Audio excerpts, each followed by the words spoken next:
कोई भी रमन कैसे हैं। हम आज लाए हैं अपना ये जीएस मोस्ट इम्पोर्टेंट का 5वां लेक्चर, और इसमें हम डिस्कस करेंगे लगभग मोस्ट 40 क्वेश्चंस डिस्कस करने वाले हैं, और जो आपके एग्ज़ाम के लिए काफ़ी इम्पोर्टेंट रहेगा।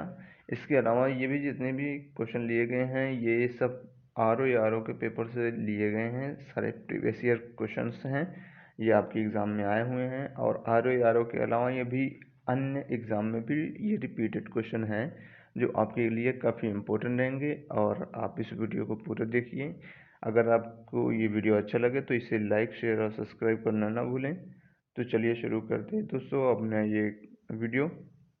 आगे बढ़ने से पहले दोस्तों, अगर आप हमारे चैनल पर नए हैं तो हमारे चैनल को लाइक, शेयर और सब्सक्राइब करें, और इस वीडियो को ज़्यादा से ज़्यादा शेयर करें ताकि ज़्यादा से ज़्यादा लोगों को इसका निश्चित लाभ मिल सके। और इस वीडियो से आपको किसी तरीके का कह सकते हैं कि आपको इस वीडियो से बेहद ही आसान तरीके से और कम समय में बिल्कुल 40 क्वेश्चन कराए जाएंगे जो आपके लिए काफ़ी इम्पोर्टेंट रहेगा। एग्ज़ाम आपके जो भी एग्ज़ाम में आते हैं उसके लिए ये मोस्ट इम्पोर्टेंट क्वेश्चन रहने वाले हैं सभी। तो चलिए शुरू करते हैं अपना ये।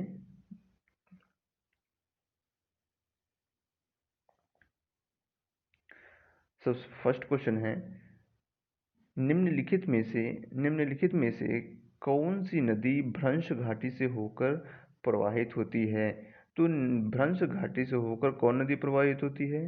तो ताप्ती नदी भ्रंश घाटी से होकर प्रवाहित होती है। यानी कि ताप्ती और नर्मदा और ताप्ती ये दोनों नदियाँ भ्रंश घाटी से होकर पश्चिम की ओर प्रवाहित होती हैं। ये estuary नहीं बनाती, ये estuary बनाती हैं, ये डेल्टा भी नहीं बनाती हैं। अगला क्वेश्चन है हमारा, नेक्स्ट क्वेश्चन पर हम बात करते हैं। बेतवा नदी नदी मिलती है, तो बेतवा नदी किससे मिलती है? तो बेतवा नदी यमुना से मिलती है। ये यमुना की सहायक नदी है बेतवा, तो बेतवा नदी यमुना से मिलती है। नेक्स्ट क्वेश्चन है हमारा, भारत की किस नदी पर विश्व का सबसे ऊंचा पुल बनाया जा रहा है? तो भारत की चिनाब नदी पर विश्व का सबसे ऊंचा पुल बनाया जा रहा है। नेक्स्ट क्वेश्चन पे बात करते हैं हम। अगला क्वेश्चन हमारा, भारत की निम्नलिखित नदियों में से कौन हिमालय की सभी श्रेणियों को काटती है? तो भारत की जो सतलज नदी है वो हिमालय की सभी श्रेणियों को काटती हुई प्रवाहित होती है। इसे पूर्ववर्ती नदी कहते हैं। तो आगे चलते हैं हम अगले क्वेश्चन पे बात करते हैं। नेक्स्ट क्वेश्चन है हमारा, हाल ही सॉरी लेह अवस्थित है, तो लेह कहाँ अवस्थित है? तो लेह सिंधु नदी के दाएं तट पर अवस्थित है। लेह सिंधु नदी के दाएं तट पर अवस्थित है। नेक्स्ट क्वेश्चन है हमारा, निम्नलिखित में से कौन एक कृष्णा यानी कृष्णा नदी की सहायक नदी नहीं है? तो कृष्णा नदी की सहायक नदी, सबसे पहले तो आपको पता होना चाहिए कि कृष्णा नदी की सहायक नदी भीमा भी है, डॉन भी है और तुंगभद्रा भी है। यानी कि तेल नदी कृष्णा नदी की सहायक नदी नहीं है। तो इस क्वेश्चन का तीसरा ऑप्शन सही हो जाता है। अगले क्वेश्चन पे बात करते हैं। अगला क्वेश्चन है हमारा, निम्न नदियों में से कौन सर्वाधिक प्रदूषित है? तो अभी तक सबसे सर्वाधिक प्रदूषित दामोदर नदी को कहा जाता है। तो दामोदर नदी सर्वाधिक प्रदूषित नदी है। दामोदर नदी कहाँ बहती है? तो बंगाल में बहती है। इसके अलावा दामोदर नदी को बंगाल का शोक भी कहा जाता है। दामोदर नदी किसकी सहायक नदी है? तो ये हुगली की सहायक नदी है। अगले क्वेश्चन में महानदी की बात करें तो महानदी उड़ीसा में बहती है। ये तेल नदी इसकी ही सहायक नदी है। पेरियार केरल में बहती है। गोमती उत्तर प्रदेश में बहती है। गोमती लखनऊ गोमती नगर नदी के ही तट पर बसा है। नेक्स्ट क्वेश्चन है हमारा, अगला क्वेश्चन है, प्रायद्वीपीय भारत की कौन नदियों में से कौन सी सबसे लंबी है? तो प्रायद्वीपीय भारत की नदियों में से कौन सी सबसे लंबी है? तो वो गोदावरी हो जाता है। गोदावरी नदी प्रायद्वीपीय भारत की सबसे लंबी नदी है। उसके बाद कृष्णा है, फिर उसके बाद कावेरी है। ठीक है दोस्तों, आगे चलते हैं हम अगले क्वेश्चन में हमारे। नेक्स्ट क्वेश्चन हमारा, कृष्णा नदी जल विवाद किन राज्यों के मध्य है? वैसे तो कृष्णा नदी जल विवाद 4 राज्यों के मध्य है, जिसमें से कर्नाटक आ जाता है और इसके अलावा कर्नाटक आ जाता है, महाराष्ट्र आ जाता है और आंध्र प्रदेश आ जाता है और तेलंगाना आ जाता है। तो इस क्वेश्चन का ए ऑप्शन सही है। आगे क्वेश्चन पर बात करते हैं। अगले क्वेश्चन है, निम्नलिखित में से कौन सी नदी पश्चिम की ओर बहती है? तो अभी हमने बात किया था, दो नदियां पश्चिम की ओर बहती है, नर्मदा और ताप्ती। तो इस क्वेश्चन का नर्मदा ऑप्शन सही है। नर्मदा और ताप्ती पश्चिम की ओर बहती हैं। ये डेल्टा नहीं, एस्चुरी बनाती हैं। नेक्स्ट क्वेश्चन पे बात करते हैं हम। अगला क्वेश्चन है हमारा, कावेरी नदी का उद्गम है। तो कावेरी नदी का उद्गम कहाँ से होता है? ये कहाँ से? तो ये ब्रह्मगिरी पहाड़ियों से होता है। कर्नाटक के ब्रह्मगिरी पहाड़ियों से कावेरी नदी का उद्गम होता है। चलिए दोस्तों, अगले क्वेश्चन पे बात करते हैं। दामोदर जिसकी सहायक नदी है वह है, अर्थात दामोदर किसकी सहायक नदी है, ये आपको बताना है। तो अभी हमने आपसे बात किया था कि दामोदर जो है हुगली की सहायक नदी है और दामोदर सर्वाधिक प्रदूषित नदी है। और इसके अलावा दामोदर कह सकते हैं पश्चिम बंगाल का दामोदर सूख कहा जाता है। गंगा की बात करें तो गंगा भारत की सबसे बड़ी नदी है, 25-25 किलोमीटर इसकी लंबाई है। इसके अलावा गंगा की बात करें तो गंगा डॉल्फिन अनुसंधान चला गया है और इसके अलावा डॉल्फिन रिसर्च केंद्र पटना में शुरू किया गया है। इसके अलावा गंगा की बात करें तो गंगा में रामगंगा, गंडक, बूढ़ी गंडक, कोसी, महानंदा, ये जितनी भी नदियां हैं ये इसकी सहायक नदियां हैं। इसके अलावा बेतवा बेतवा दामोदर यमुना की सहायक नदी है और यमुना सोन टोन्स, ये सारी जितनी हैं ये गंगा की सहायक नदियां हैं। अगले क्वेश्चन पे बात करते हैं। नेक्स्ट क्वेश्चन है हमारा, ये रुद्रप्रयाग, ये प्रयाग से क्वेश्चन बने हैं जो आपकी एग्जाम के लिए काफ़ी इंपॉर्टेंट रहते हैं और आप इस क्वेश्चन को गलत करके आते हैं। तो चलिए आज आपको बताते हैं कैसे इसे मिलाया जाए। तो सबसे पहले आप रुद्र लिखा है तो रुद्र से आप इसमें का द निकालिए। रुद्र से आप इधर चलिए, अलकनंदा तो सभी में रहेगा, आपको यहाँ देखना है कि किस किस उसमें द है। तो इसे एक मंदाकिनी में द है, एक नंदाकिनी में द है। तो नंदाकिनी के लिए नंद प्रयाग हम ऐड कर देंगे और रुद्र के लिए हम इस मंदाकिनी को ऐड कर देंगे। इसके अलावा देव प्रयाग को तो आप तुमको पता है, भागीरथी, अलकनंदा, और कर्ण प्रयाग बचा है जिसे हम पिंडर कहते हैं। कर्ण पिंडर, ये इस तरीके से आपका ऑप्शन सही हो जाता है। 2, 4 और इसके बाद 3 और 1। तो 2, 4, 3, 1 इसका मतलब बी ऑप्शन सही है। तो इस तरीके से आप याद रख सकते हैं। द्र मतलब मंदाकिनी, नंद मतलब नंदाकिनी, इसके अलावा कर्ण मतलब पिंडर और देव मतलब भागीरथी। नेक्स्ट क्वेश्चन पे बात करते हैं। अगला क्वेश्चन है, निम्नलिखित में से किस नदी के तट पर बद्रीनाथ है? तो बद्रीनाथ प्रसिद्ध है, तो इसका मतलब है बद्रीनाथ की बात कर रहे हैं तो हम अलकनंदा को ध्यान देते हैं। तो इस क्वेश्चन का अलकनंदा ऑप्शन सही है। अगर अगर ये अ, बद्रीनाथ नदी के देकर एक मंदाकिनी नदी के तट पर कौन सा एक तीर्थ स्थल है जो मंदाकिनी नदी के तट पर बसा है, जिसे हम बद्रीनाथ न करके एक एक कोई तीर्थ स्थल है, वो अभी ध्यान में नहीं आ रहा है, हम आपको बता देते हैं आगे। तो चलिए अगले क्वेश्चन पर हम चलते हैं। तब तक, निम्नलिखित में से किसे केप कमोरिन के नाम से जाना जाता है? तो किसे केप कमोरिन के नाम से जाना जाता है? कन्याकुमारी को ही केप कमोरिन के नाम से जाना जाता है। नेक्स्ट क्वेश्चन पे चलते हैं। अगला क्वेश्चन है, भारत के किस राज्य का समुद्री तट सबसे अधिक लंबा है? तो सबसे लंबा समुद्री तट किसका है? तो गुजरात का है। गुजरात का है। हम ऐसे देखते हैं तो ये सबसे समुद्री तट सबसे लंबा है यहाँ तक और सबसे सर्वाधिक गुजरात का है। लगभग जितने समुद्री तट हैं वो इनकी संख्या 9 है। समुद्री राज्य जितने हैं 9 राज्य हैं।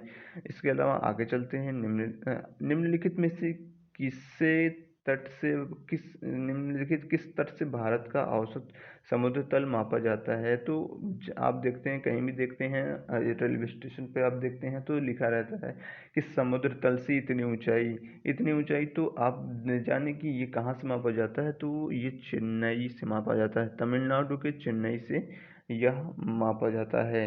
अगले क्वेश्चन पे बात करते हैं। अगला क्वेश्चन हमारा मेघालय का पठार भाग है। तो मेघालय का पठार किसका भाग है? तो ये आपको जानना ज़रूरी हो जाता है कि मेघालय का पठार प्रायद्वीपीय भाग का खंड है, जो राजमहल गैप से वो अलग हो चुका है, अलग हो गया है। और सतपुड़ा की बात करें, सतपुड़ा मध्य प्रदेश में है। पूर्वी घाट आप जानते हैं, पूर्वी घाट हिमालय श्रेणियों की बात आप जानते हैं, जिसमें काराकोरम, लद्दाख, जास्कर, पीर पंजाल और धौलाधर और शिवालिक जैसी श्रेणियां शामिल हैं, जिसमें महान हिमालय और लघु हिमालय और ट्रांस हिमालय शामिल हैं। अगले क्वेश्चन पे बात करते ही। अगला क्वेश्चन है, निम्नलिखित में कौन सा हिमनद सबसे बड़ा है? तो आपको जानना ये आवश्यक हो जाता है कि सियाचिन हिमनद सबसे बड़ा और सबसे ऊंचा हिमनद है। इसके बाद अगर आप बात करें तो दूसरे नंबर पे आता है बियाफो, तीसरे नंबर पे आता है बाल्टेरो और चोंगलुग्मा चौथे नंबर पे आता है। ये आपके लिए काफ़ी इंपॉर्टेंट होता है। दोस्तों, ये जितने भी क्वेश्चन हम करा रहे हैं, ये सारे क्वेश्चन आपके एग्ज़ाम में आए हुए हैं। RBR में तो आए हुए हैं, अन्य एग्ज़ाम में भी आए हुए हैं और आपके एग्ज़ाम के लिए काफ़ी इंपॉर्टेंट रहने वाले हैं। अगर दोस्तों आपको ये वीडियो अच्छा लगे तो आप इसे लाइक, शेयर, सब्सक्राइब करना ना भूलें। चलिए अगले क्वेश्चन पर चलते हैं। दक्षिण भारत की सबसे ऊंची चोटी है। तो दक्षिण भारत की सबसे ऊंची चोटी कौन है? तो अनाईमुडी दक्षिण भारत की सबसे ऊंची चोटी है। इसके अलावा अगर नीलगिरी की बात करता तो नीलगिरी की सबसे ऊंची चोटी तो तबेटा है। और इसके अलावा अमरकंटक कहाँ है? अमरकंटक मध्य प्रदेश में है, जहाँ से सोन इसके बाद नर्मदा और एक और नदी निकलती है। तो अमरकंटक 2-3 नदियों का केंद्र है। इसे कहते हैं कैसे कहते हैं, अब केंद्रीय अपवाह जो क्षेत्र होते हैं, यहाँ से नदियाँ ऐसे ऐसे निकलती हैं चारों तरफ, उसी अब केंद्रीय अपवाह के क्षेत्र में ये आता है अमरकंटक। इसके अलावा महेंद्रगिरी की बात करें, महेंद्रगिरी महाराष्ट्र में है और यहाँ से कृष्णा नदी निकलती है। इसके इसके अलावा हम बात करें कि अनाईमुडी, तो इस क्वेश्चन का अनाईमुडी ऑप्शन सही है। अनाईमुडी की बात करें तो अनाईमुडी जो है दक्षिण भारत की सबसे ऊंची चोटी है। इसकी हाइट 2695 मीटर है, 2695 मीटर है इसकी हाइट। और बेटा की बात करें तो 2635 है, 2635 मीटर इसकी हाइट है। अगले क्वेश्चन पे चलते हैं। नेक्स्ट क्वेश्चन है हमारा, निम्नलिखित में से कौन सबसे नवीन पर्वत श्रेणी है? तो सबसे नवीन पर्वत श्रेणी अरावली है, सबसे नवीन पर्वत श्रेणी। ये हिमालय का सबसे दक्षिणतम बिंदु है और अरावली सबसे नवीन श्रेणी है, जिसमें अभी भी ऊंचाई जारी है। इसके अलावा अन्नामलाई की अभी हमने बात की कि दक्षिण भारत की सबसे ऊंची चोटी है। अरावली की हम बात करते हैं, सबसे पुरानी जो हमारी पठार और श्रृंखला है, अरावली सबसे पुराने ओल्डेस्ट हैं। ये कार्बोनिफेरस युग की चट्टानें हैं। अगले क्वेश्चन पे बात करते हैं। हमारा अगला क्वेश्चन है, नेक्स्ट क्वेश्चन है,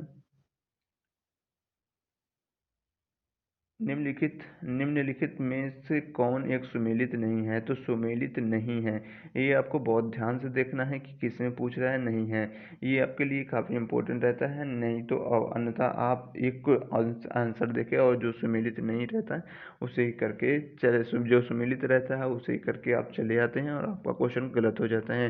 तो सबसे पहले हम देखते हैं कि नाथुला नाथुला सबसे पहला ये ऑप्शन गलत है, क्योंकि नाथुला कहाँ है? नाथुला सिक्किम में है।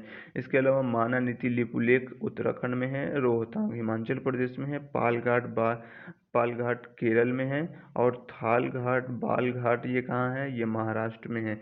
तो नाथुला कहाँ है? नाथुला सिक्किम में है, नाथुला दर्रा सिक्किम में है। इसके अलावा आगे चलते हैं, हम अगले क्वेश्चन पे चलते हैं। डूरंड लाइन किसके साथ भारत की सीमा निर्धारित करती है? तो डूरंड लाइन भारत के साथ किसकी सीमा निर्धारित करती है? तो वो निर्धारित करती है अफगानिस्तान के साथ। अगले क्वेश्चन पर बात करते ही। नेक्स्ट क्वेश्चन है हमारा, निम्नलिखित में से किस राज्य की सीमा बांग्लादेश से नहीं मिलती है? निम्नलिखित में से किस राज्य की सीमा बांग्लादेश से नहीं मिलती है? तो उसमें राज्य है मणिपुर। मणिपुर की सीमा बांग्लादेश से नहीं मिलती है। मेघालय की मिलती है, त्रिपुरा की मिलती है, मिजोरम की मिलती है। इसके अलावा असम की भी मिलती है और पश्चिम बंगाल की भी मिलती है। और इस तरीके से इतने सारे राज्यों की सीमा बांग्लादेश से मिलती है। बांग्लादेश से जो भारत का तटीय क्षेत्र है वो तटीय एरिया सबसे लंबाई भरा है। सबसे लंबा तटीय क्षेत्र भारत का बांग्लादेश से ही मिलता है। अगले क्वेश्चन पे बात करते हैं, किस नदी का जल ग्रहण क्षेत्र सर्वाधिक है? तो जल ग्रहण क्षेत्र किसका सर्वाधिक है? तो इन ऑप्शनों में सोन नदी का जल ग्रहण क्षेत्र सर्वाधिक है। इसके अलावा हम रामगंगा की बात करें, रामगंगा नदी गंगा की सहायक नदी है। इसके अलावा गंडक भी गंगा की सहायक नदी है। महानंदा नदी कहाँ बहती है? ये उड़ीसा में बहती है। और इसकी सहायक नदी तेल नदी इसकी सहायक नदी है। अगले क्वेश्चन पे हम बात करते हैं। हमारा अगला क्वेश्चन है, मुंबई की मीठी नदी निम्न में से किस झील से निकलती है? तो ये मुंबई में एक मीठी नदी बहती है जो वहाँ के एक पोवई झील है। पोवई झील से मुंबई की ये मीठी नदी निकलती है। अगले क्वेश्चन पे बात करते हैं। अगला क्वेश्चन हमारा, निम्न नदियों में से कौन अपने मार्ग में परिवर्तन करने के लिए कुख्यात है? तो अपने मार्ग परिवर्तन करने के लिए कौन कुख्यात है? तो कोसी नदी मार्ग परिवर्तन करने के लिए कुख्यात है। कोसी नदी कहाँ बहती है? तो ये बिहार में बहती है और अपना मार्ग परिवर्तित करने के लिए इसे जाना जाता है। दामोदर नदी को हम देख चुके हैं, ये बंगाल का शोक कहा जाता है और कोसी नदी को बिहार का शोक कहा जाता है। गोमती नदी आप जानते हैं उत्तर प्रदेश में बहती है। इस गोमती नदी के तट पर लखनऊ बसा है। इसके अलावा जौनपुर बसा है। इसके अलावा गोमती नदी कहाँ से निकलती है? तो पीलीभीत के पतालतोड़ कुएं से निकलती है। इसके अलावा गंगा की हम बात कर चुके हैं। गंगा 25-25 किलोमीटर लंबाई की है और ये भारत की सबसे लंबी नदी कहलाती है और भारत की सबसे पवित्र नदी भी कहलाती है। अगले क्वेश्चन पे बात करते हैं। हमारा अगला क्वेश्चन है, कौन सी नदी उड़ीसा में अपना डेल्टा बनाती है? तो उड़ीसा में कौन डेल्टा बनाएगी? तो महानदी। अभी हमने महानदी की बात की, तो उड़ीसा में महानदी डेल्टा बनाएगी।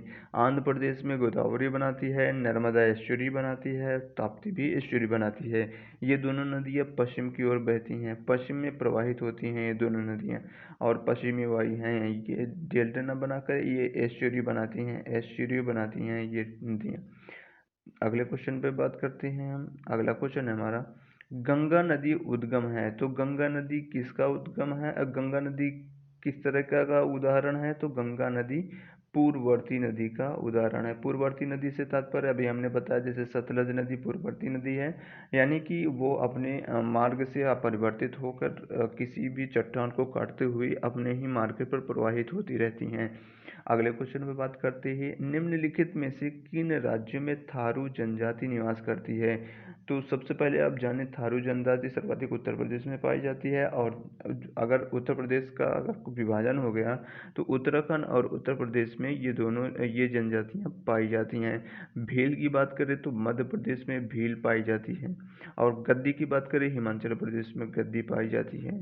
आगे क्वेश्चन बात करते हैं। अगले क्वेश्चन पे, निम्नलिखित नदियों में से कौन सी केरल में पाई जाती है? तो केरल में कौन सी जनजाति पाई जाती है? तो केरल में चेंचू जनजाति पाई जाती है। चेंचू जनजाति केरल में पाई जाती है।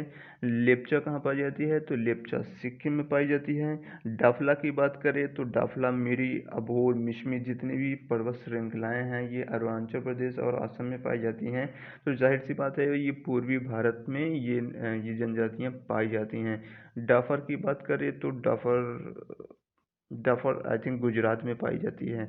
डफर की बात करेंगे तो गुजरात में पाई जाती है। अगले क्वेश्चन पे बात करते हैं, छत्तीसगढ़ की सीमा उभयनिष्ठ नहीं है। तो छत्तीसगढ़ की सीमा किससे नहीं लगती है ये आपको बताना है। तो सबसे पहले तो महाराष्ट्र से लगती है, उड़ीसा से भी लगती है, आंध्र प्रदेश से भी लगती है। बिहार से नहीं लगती क्योंकि जो झारखंड है वो कवर कर लेता है और यही छत्तीसगढ़ है, ये झारखंड है, ये कर लेता है तो यहाँ बिहार पड़ जाता है, तो वो झारखंड इसे कवर कर लेता है। अगले क्वेश्चन पे चलते हैं हम। अगला क्वेश्चन है हमारा, निम्नलिखित में से कौन धौलाधर श्रेणी क्षेत्र की प्रमुख जनजाति है? धौलाधर श्रेणी में कौन सी जनजाति पाई जाती है? तो धौलाधर हिमालय श्रेणी का भाग है, तो हिमालय में गद्दी जनजाति पाई जाती है। धौलाधर की बात करें तो पश्चिमी हिमालय में पाई जाएगी और गद्दी जनजाति कहाँ पाई जाती है? हिमाचल प्रदेश और जम्मू कश्मीर में। लेप्चा की बात करें, लेप्चा सिक्किम में पाई जाती है और थारू की बात करें उत्तर प्रदेश और उत्तराखंड में पाई जाती है। अबोर की बात करें ये पूर्वी भारत में या पूर्वोत्तर में पाई जाती है। अगले क्वेश्चन पे बात करते हैं। हमारा अगला क्वेश्चन है, निम्नलिखित में से कौन सा एक सुनियोजित राजधानी नहीं है। आपको बताना है कि कौन सा एक बेहतरीन प्रॉपर तरीके से बसाई गई राजधानी नहीं है। तो चंडीगढ़ को एवियन लुटियंस ने बसाया था, और भुवनेश्वर को भी बसाया गया है, और गांधीनगर को भी बसाया गया है। बेंगलोर को किसी तरीके से सुनियोजित तरीके से बसाया नहीं गया है, तो इस क्वेश्चन का सी ऑप्शन सही है, यानी बेंगलोर। अगले क्वेश्चन पे बात करते हैं। हमारा अगला क्वेश्चन है, निम्नलिखित में कौन सा द्वीप भारतीय तटरेखा के सुदूरवर्ती द्वीप की श्रेणी में आता है। सुदूरवर्ती मतलब अर्थात तट से दूर की श्रेणी में सबसे पहले कौन आता है, तो मिनिकॉय द्वीप यही है। मिनिकॉय द्वीप भारत के सुदूरवर्ती द्वीपों में आता है। तो इस क्वेश्चन का 3 ऑप्शन सही है, और हेनरे, भटकल और अरनाल ये सब अपतटीय द्वीप कहलाते हैं। हेनरी द्वीप मुंबई में है, और मुंबई इसी पर बसा है। और अटकल और भटकल और अर्नाला ये सब अपतटीय द्वीप हैं। अगले क्वेश्चन पे बात करते हैं। हमारा अगला क्वेश्चन की बात करते हैं। दोस्तों, अगर आपको ये सेशन अच्छा लग रहा है तो आप इसे लाइक, शेयर और सब्सक्राइब कर सकते हैं, और अपने दोस्तों में से शेयर कर सकते हैं, ताकि ज़्यादा से ज़्यादा लोग इसका लाभ उठा सकें। तो अगले क्वेश्चन पे बात करते हैं। यमुना नदी का उद्गम स्थान कहाँ है। तो यमुना नदी कहाँ से निकलती है, तो वो बंदरपूंछ से निकलती है यमुना नदी। अगले क्वेश्चन पे बात करते हैं। अगला क्वेश्चन है हमारा, देश के किस राज्य का हिस्सा राष्ट्रीय राजधानी क्षेत्र में सम्मिलित नहीं है। तो उत्तर प्रदेश शामिल है, दिल्ली शामिल है, और इसके अलावा हरियाणा भी शामिल है। मध्य प्रदेश काफ़ी दूर पड़ जाता है, इस वजह से आप इसका आंसर मध्य प्रदेश से लगा सकते हैं। अगर आपको नहीं भी पता होता है तो आप एक नॉर्मल थ्योरी से भी इस क्वेश्चन को सही कर सकते थे। अगले क्वेश्चन पर हम बात करते हैं। अगला क्वेश्चन है हमारा, सूची 1 और सूची 2 को मिलाना है। सबसे पहले ये राजधानियाँ हैं। असम की क्या है, असम की दिसपुर है। मिजोरम की क्या है, आइजोल है। गुजरात की गांधीनगर है। मणिपुर की इम्फाल है। तो इस तरीके से ऑप्शन सही हो जाते हैं 3, 4, 1, 2। तो 3, 4, 1, 2, 3, 4, 1, 2 यानी बी ऑप्शन सही है। अगले क्वेश्चन पे बात करते हैं। हमारा अगला क्वेश्चन है, भारत के किस राज्य को सिलिकॉन स्टेट कहा जाता है। तो भारत के किस राज्य को सिलिकॉन स्टेट कहा जाता है, तो वो कर्नाटक को। इसीलिए सिलिकॉन वैली कहाँ किसे कहते हैं, सिलिकॉन वैली बेंगलुरु को कहते हैं। बेंगलुरु को सिलिकॉन वैली कहते हैं। अगले क्वेश्चन पे बात करते हैं। अगला क्वेश्चन है, राम सेतु शुरू होता है। राम सेतु कहाँ पाया जाता है, तो ये तमिलनाडु के सबसे दक्षिणतम बिंदु से शुरू होकर ये आपका श्रीलंका से जुड़ता है। तो राम सेतु कहाँ से शुरू होता है, धनुषकोडी से शुरू होता है। धनुषकोडी से ये शुरू होकर श्रीलंका तक जाता है। अगले क्वेश्चन पे बात करते हैं। अगले क्वेश्चन पे अगर आप देखेंगे कि यहीं यहीं इंडिया है और श्रीलंका है। ये भारत है और ये श्रीलंका है। तो यहीं पाक की खाड़ी है, पाक की खाड़ी, और यहाँ मन्नार की खाड़ी है। मन्नार की खाड़ी यहाँ है और पाक की खाड़ी यहाँ है, और पाक चैनल भी इन्हीं दोनों के बीच में पाया जाता है। अगले क्वेश्चन पे बात करते हैं। अगला क्वेश्चन है और लास्ट क्वेश्चन है हमारा, निम्नलिखित में से किस द्वीप युग्म को 10 डिग्री चैनल अलग करता है। तो 10 डिग्री चैनल अंडमान और निकोबार को अलग करता है, 10 डिग्री चैनल। तो इस तरीके से इस क्वेश्चन का ये ऑप्शन सही है। तो दोस्तों, आपको ये सेशन कैसा लगा, और आपके लिए हम लाते हैं करंट अफेयर का डेली रिवीजन। अगर आपको ये करंट अफेयर करना है तो हम आपके लिए स्पेशल चूज करके चुनिंदा 10 क्वेश्चन लाते हैं डेली का डेली, और आप उसे देख सकते हैं। और आप उस वीडियो और इस वीडियो को लाइक, शेयर और सब्सक्राइब करें। अगर आपको ये वीडियो अच्छा लगा है तो कमेंट बॉक्स में हमें करके ज़रूर बताएं, अपना एक्सपीरियंस शेयर कर सकते हैं। और हमारा डेली का करंट अफेयर हम डेली का चलाते हैं, और ये डेली आपके लिए करंट अफेयर इम्पोर्टेंट होते हैं, और कई सोर्सों से लिए गए ये करंट होते हैं, जिसमें से मोस्ट 10 क्वेश्चन हम डिस्कस करते हैं पर डे। 10 क्वेश्चन हम इस वीडियो में डिस्कस करते हैं। तो ये था वीडियो हमारे 5 लेक्चर का। दोस्तों, आपको वीडियो कैसा लगा कमेंट करके ज़रूर बताएं, और इसके अलावा इस वीडियो को लाइक, शेयर और सब्सक्राइब करना ना भूलें। तो अब मिलते हैं अगले वीडियो में। तो जय हिंद।